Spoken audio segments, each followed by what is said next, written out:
Hi, I'm Greg Schaefer, and welcome to the Virtual CISO Moment. Jeffrey Wheatman joins us today. He is SVP, Cyber Risk Strategist at Black Kite. Jeffrey, thank you so much for joining us today. Oh my God, Greg, it is a pleasure to be here. And I have to say, that intro music got me super psyched for our conversation. I love that. Better than caffeine, right? Well, I think you need the caffeine too, but I think it's a good synergy.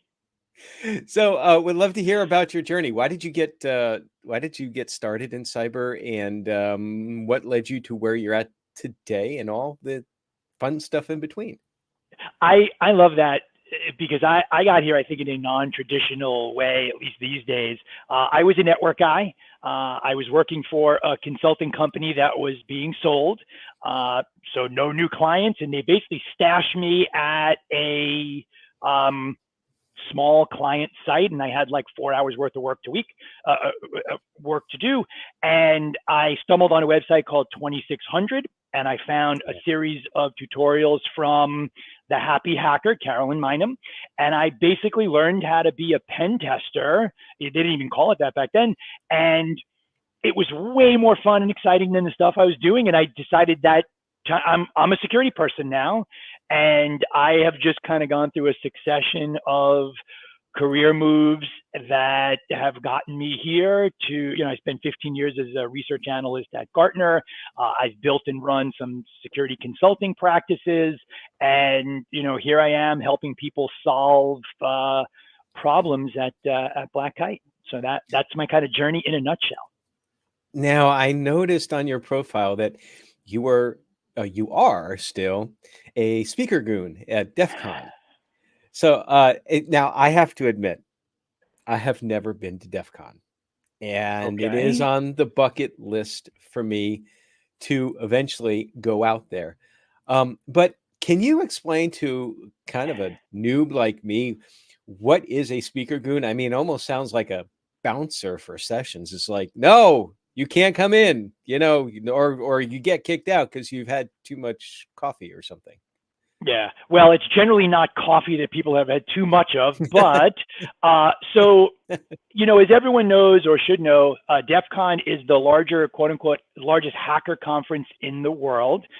It was founded 33 years ago by a small group of young guys, and they said, well, where's the cheapest place we can get together? So Vegas in August. And even from the very beginning, it was all volunteer driven, and they nicknamed the people goons because, to your point, at the beginning, it was very much about crowd control. So as a speaker goon, I sort of make all the speakers feel comfortable in the green room. We check their tech. We escort them to the rooms, get them up on stage. Sometimes we do a little bit of crowd control because some of the rooms can get super crowded, and we want to make sure everybody packs in so we can get the most people in. And then we safely get the speakers off stage. But there are security goons, there are tech goons, there are event goons. There's a whole bunch of them. Unfortunately, I'm not going to be able to do it this year because I got to move my daughter back into college. But I've done it for 10 of the last 16 years. And wow, I've had some great experiences, met some super cool people, made some great friends there. And really the cool thing, and we talked about this on LinkedIn, is the whole, like, I've seen kids that have come out 16, 17 years old who literally barely could get a hotel room and a flight. And we fed those kids, and they now are members of the cybersecurity community. And I love being able to give back to this career that has given me a life beyond my wildest dreams. that's awesome. Well, maybe next year I'll finally make it out. I've never been to Black Hat, never been to DEF CON. Never been to RSA.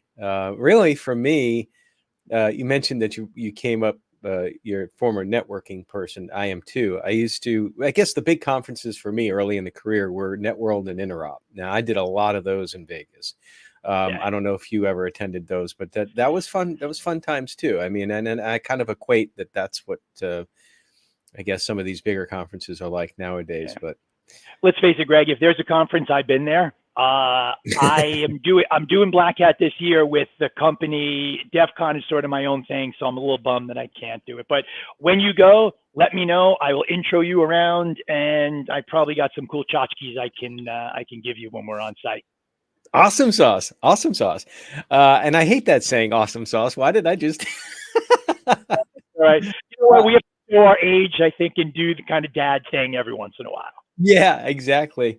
So we talked a little bit before we started recording and about the cyber threats, the most significant to SMBs. And I think that you have a great take on it. So the standard question, and I'll have to ask it because it's in my contract, is what would you say is one of the or a couple of the most significant threats from a InfoSec cybersecurity perspective to small and mid-sized businesses right now? That's a great question, and I think it's so interesting because people sort of go, "Oh, it's security, right? It's the same for everybody." But I think right now the biggest problem that most organizations are facing, and I think it's magnified for SMBs, is the problem of third-party cyber risk management, supply chain management, vendor risk management. Like how you could be perfect, and you're not, but you could be. But if your partners are not, you're exposed. If one of your key supply chain vendors, whether it's digital or physical, gets hit with ransomware and they're down for a week, how long are you down for? And we're seeing more and more of these things. And so I know we're recording today and we talked right before, there was a huge issue that took place this morning that isn't even a cyber problem. It's not a breach, right? Right. Which was CrowdStrike. Yeah. So, and not to beat on those guys, because I think it's a bad weekend to be an IT person. But I just feel like increasingly SMBs are reliant on their partner ecosystem more and more because they're focusing on their own business. So they're outsourcing things to the cloud. They're going out to MSSPs. They're going out to all these partners, and they are so heavily dependent upon them. And I think for smaller organizations where the security team may be one or two people, maybe it's not even full-time job, they have to manage operations. They have to interface with the business stakeholders and say, hey, this partner that we're dependent on, I don't think they're doing a great job on cyber. How bad would it be if they got breached? How bad would it be if they got hit with ransomware? How bad would it be if they had a bug in their environment? And I mean, even bigger companies are struggling with this in a huge way. But I feel like it is going to get worse before it gets better. And one of the challenges, and I spent a lot of time working with SMBs when I was at Gartner as an analyst, is your business can't function. So if you have a choice between chucking a partner because they're bad at cyber or not running your business, we know what the choice is going to be. And those people all are wearing multiple hats, running operations and all these tough things. So I just think that is the problem that people are struggling with. And I think it's going to continue to be a really big problem. And AI is, of course, making it worse, right? We can't have any kind of an interview or podcast without talking about AI. Okay, we have mentioned AI. Now we satisfied that part of the contract as well. But yeah, and to most people know that I record this in the mornings on Fridays and drop it on the following Tuesday. That's a fairly regular cadence that I've done. I think you're the 153rd discussion now that I've had the privilege of doing, so I appreciate you coming on for that. But how I actually learned about it this morning, talking about LinkedIn, the power of LinkedIn. I fired up LinkedIn on my phone and I saw a post from a buddy of mine who owns an MSSP, a small one, with the fix for it. In fact, he's, as a side note, he's actually responsible for me getting into this virtual CISO field in a Awesome. matter of speaking, but that's a whole another different story. But I'm like, so I saw that and I'm like, well, okay, that's really probably not that big of a deal. I happened to see a random tweet that said something about somebody seeing a few more blue screens of death. But other than that, I didn't think anything of it. And then a couple of minutes later, start scrolling through. It's like, oh boy, this is the big story today. Now, the reason why I bring that up is that you mentioned about the third-party supply risk and the fact that SMBs are so reliant upon folks. What we're seeing now, and this is kind of human nature, is that in an SMB, they need to get back up. So they're pounding their whomever IT person is or contact to contact their MSSP or their partner and saying, we need to be up right now, without maybe consciously realizing or understanding that that MSSP is getting pounded from everybody at this point in time.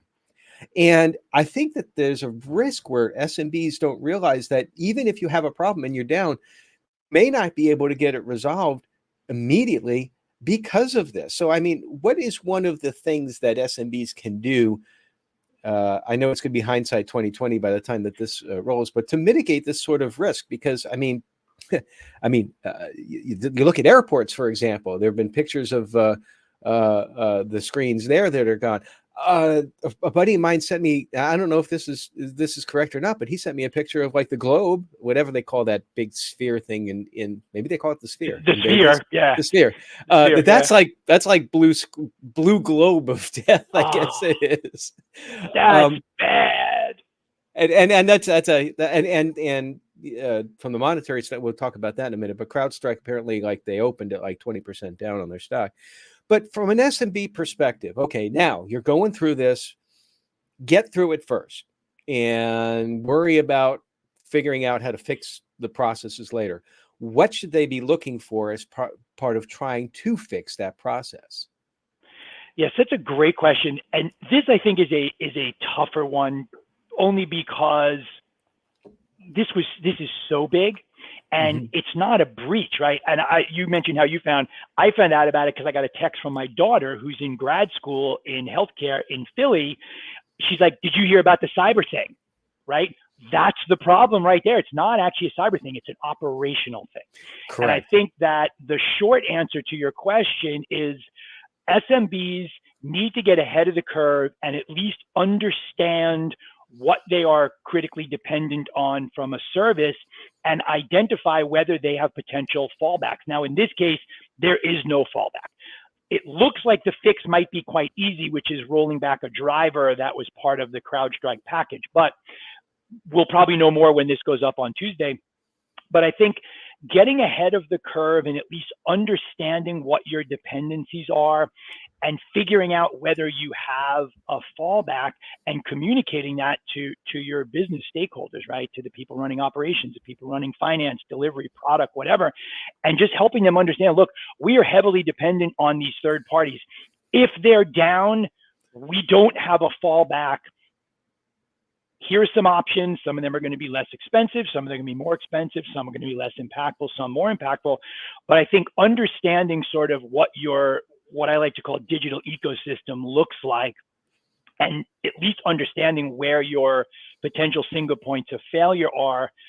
When I used to manage people earlier in my career, I had two rules: don't lie to me and don't put me in a position where my boss asks me a question and the only answer I have is hamana, hamana, hamana. Right. So, and I know I'm dating probably you and I both. Ralph with Cramden. Honeymooners reference. Yes. Yes. Thank you. But I think that the awareness of what our dependencies are, I think, is the case. Now, talking a little bit more granularly, because I think this is like a Y2K kind of level of incident. But I think in general, understanding where your dependencies are, figuring out not just who you rely on, but who they rely on. Are all of your critical partners in one cloud service provider? Are all of them using one, maybe niche software SaaS package in your industry, and at least understanding those dependencies. Now, if you're in a big company, you may have better fallback options. As a small company, I think a lot of it is just raising awareness to the executives so that they understand what their exposures are. And then, there are different things you can do. You can bring threat intelligence in, you can bring risk intelligence in, you can start asking questions, you can look at resilience plans for your partners and build that in. But I think for this particular one, everybody was caught flat-footed, including the biggest organizations in the world. But that's not normally what happens. Normally, there are things you can do to fall back and you can be aware. And one thing that's always open for an option, even for SMBs, is looking at different options for providers, and all other things being equal. What's the cybersecurity posture? What does their program look like? Are they prepared? What's their resilience? Asking those questions. And to your point, there is an outbound flurry is probably an understatement. There is outbound, communication that is taking place all the time. Hey, it looks like you might have been hit by this, but of course they're getting 1,000 inbound requests. So patience is a virtue in this case, understanding you're probably not going to get an answer in anything like real time, even if you are a huge company. And if you're an SMB, I think it's even a bigger challenge. So visibility is the short answer to the question. Yeah, almost like it just shut down and take the weekend off. Maybe that's a blessing that this happened on a Friday for some SMBs. But you brought up a very, very good point that I think that we need to drill in just a little bit. You said this is not normal. And the reason why that's important is because a lot of times you'll start to have the knee-jerk reaction. Well, okay, why did this happen? Well, we're using CrowdStrike,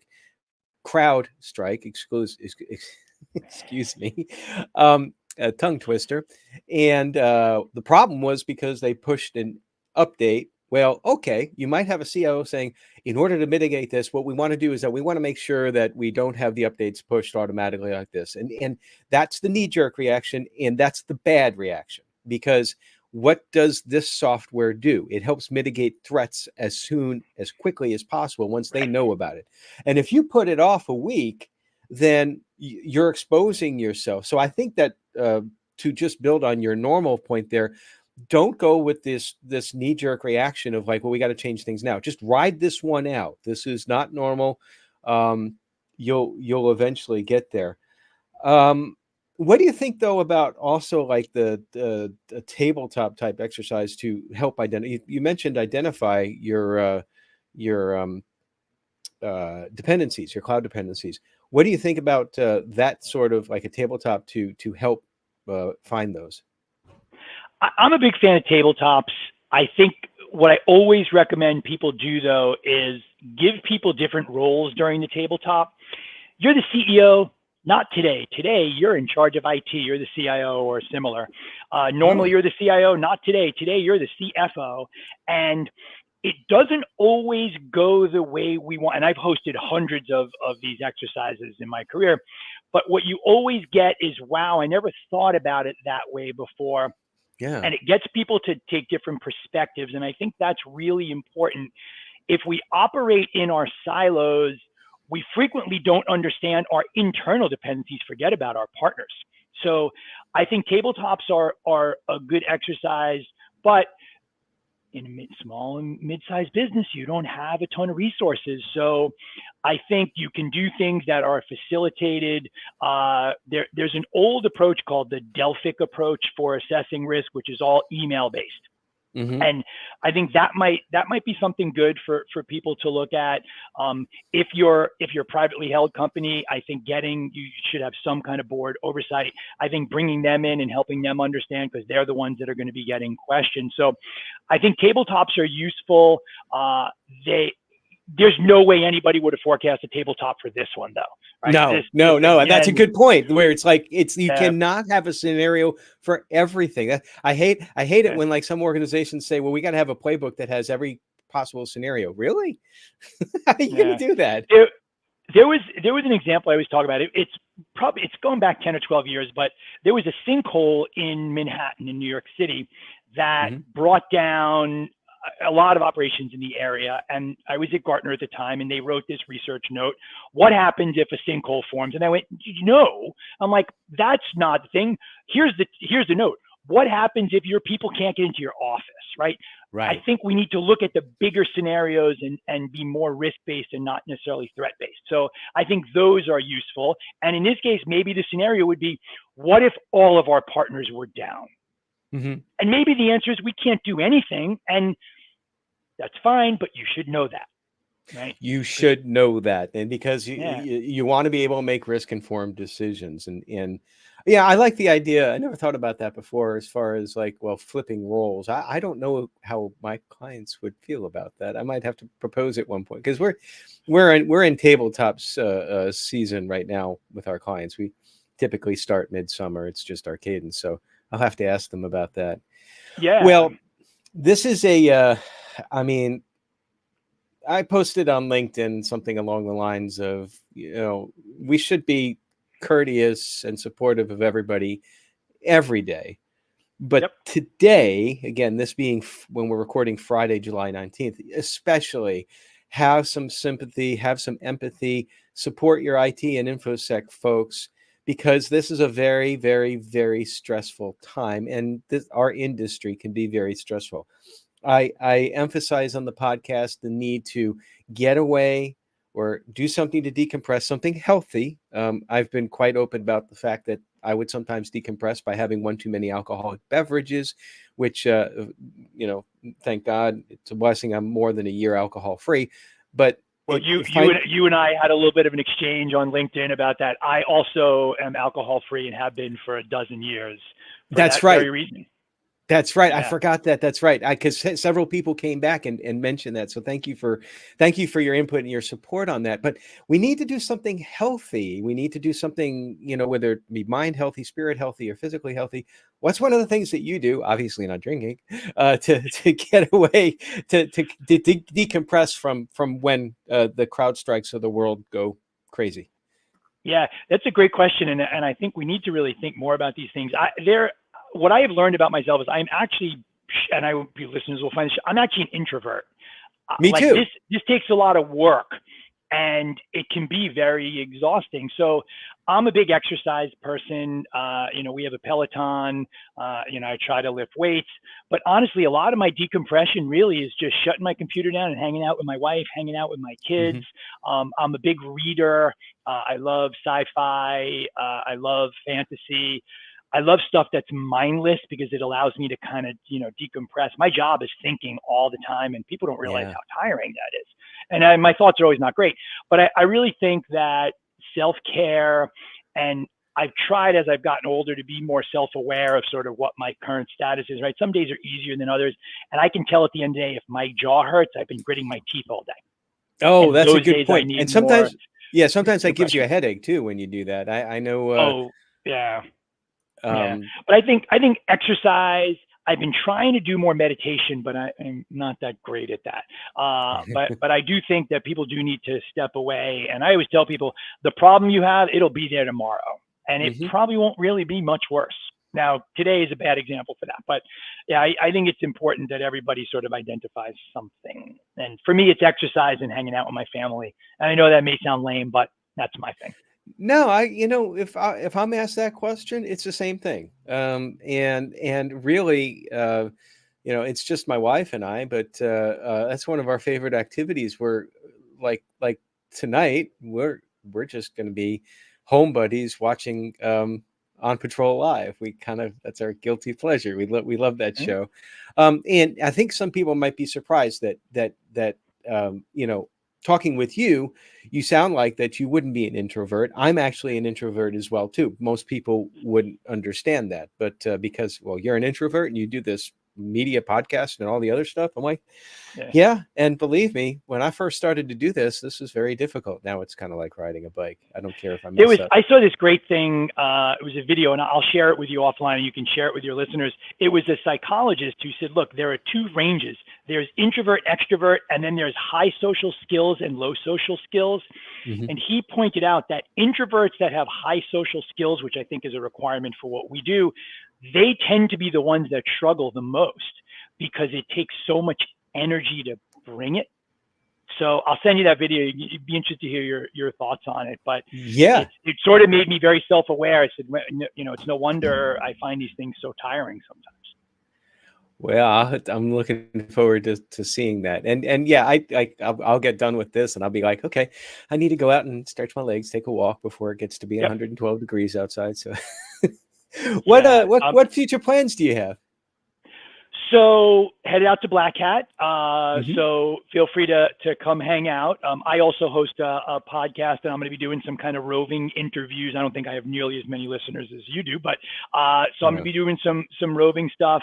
We're moving our daughter into college. She's at UCF in Orlando, so she's getting a new apartment. Awesome. And then we're actually going up to our place in New York for a month to kind of just hang and see my parents and some friends, and nothing all that exciting. Just, kind of living the best life I can are really my future plans, and helping the world be a safer place. I know that sounds somewhat altruistic, but I really believe that is our task, is helping the world be safer. And those are my plans. That's awesome. That kind of mirrors some of mine as well. I'm actually going to be heading to New York in a few weeks myself to see family. So I'm looking forward to that. Jeffrey, it's been a wonderful conversation. I've thoroughly enjoyed this. I wish we had time to continue going down the rabbit hole and talking about a whole bunch of other stuff.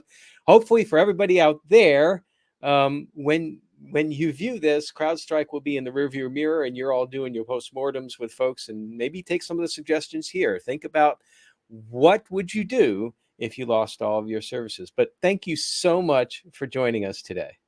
Oh, Greg, it's been a pleasure. I've been looking forward to this for a while.